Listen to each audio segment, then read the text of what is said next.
Welcome to the Roy Morgan Weekly Update. I'm Julian McCrann, I'm the Morgan Poll Manager, and I'm in this week for our CEO Michelle Levine, who is unavailable. The Albanese government continues to trail the coalition, now for a third consecutive week the Roy Morgan Weekly Poll finds, as Prime Minister Anthony Albanese jetted off on the weekend to meet with world leaders, including President Biden and President Xi Jinping in South America at the APEC and G20 summits. The coalition, on 51%, up half a point from last week, has a narrow lead over the ALP, 49% on a two-party preferred basis. If a federal election were held now, the result would be too close to call. Either major party would require the support of minor parties and independents to form government, and that's what the latest Roy Morgan survey finds. Government confidence, which is whether people think the country is going in the right or the wrong direction, was virtually unchanged at a low level, 74.5, and that's well below the neutral level of 100. This is because a clear majority of Australians say the country is going in the wrong direction, 54%. Only 28.5% say the country is going in the right direction. ANZ Roy Morgan consumer confidence was unchanged for a fourth straight week at 86.8. The good news is that consumer confidence has now spent 5 weeks above 85, and that's for the first time since October 2022, more than 2 years ago. Inflation expectations eased 0.2% to 4.7% this week. Australians are now expecting annual inflation to be 4.7% over the next 2 years. The drop in inflation expectations came as wage pressures in the Australian economy eased. The ABS Wage Price Index released last week showed an increase of 0.8% in the most recent quarter and an annual increase of 3.5% for the year to September 2024. Now this was down 0.6 percentage points from the annual wage increase of 4.1% in the year to June 2024. And that's a significant lessening of wage price pressures that gives more room for the Reserve Bank to reduce interest rates in the next few months.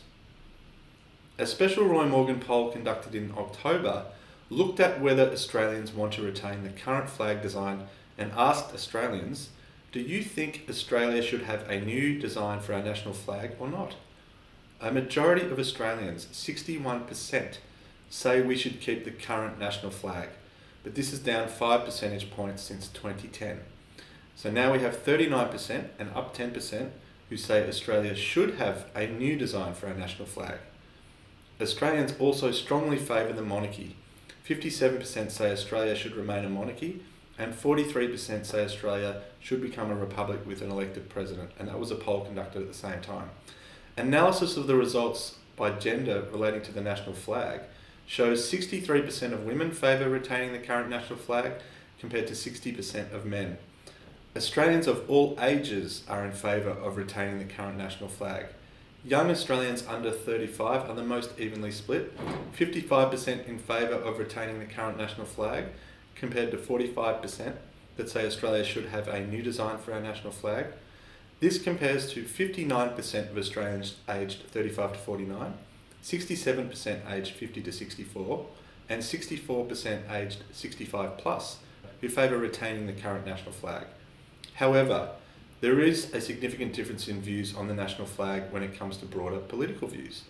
A supermajority of 78% of coalition supporters want to retain the current flag, as do 74% of supporters of minor parties like One Nation and independents. However, Green supporters are heavily opposed to the current design, and almost 3/4, 72%, want a new design for the national flag, as do a small majority of ALP supporters, 56%, who want a new design for the national flag, compared to 44% of ALP supporters that want to retain the current flag. And finally this week, a special announcement about an exciting new product, and that's Roy Morgan Workspace. Roy Morgan Workspace is a cutting-edge artificial intelligence-powered cloud-based platform designed to empower businesses with a new level of data-driven communication capabilities, leveraging over 80 years of consumer research, sophisticated analytics frameworks, and backed by the voices of over 1 million Australians. Roy Morgan Workspace transforms how businesses approach the everyday challenge of communicating with customers, staff, or shareholders, using knowledge that is quickly retrieved, actionable, and accessible. The creation of Workspace was inspired by dozens of in-depth interviews with our clients conducted over the past year. And if you would like to learn more about how Workspace can save your business time and money in streamlining and targeting communications to the people you want to reach, click on the special Workspace webinar video on screen or visit the Roy Morgan website. And that's a wrap. Thanks for viewing Roy Morgan's latest results this week. And next week, Michelle, our CEO, will be back to bring you the most up-to-date readings on consumer confidence, inflation expectations, mortgage stress, and voting intentions in Australia. Subscribe free to our Roy Morgan YouTube channel for all the latest political, economic, and market research data and insights. Thank you.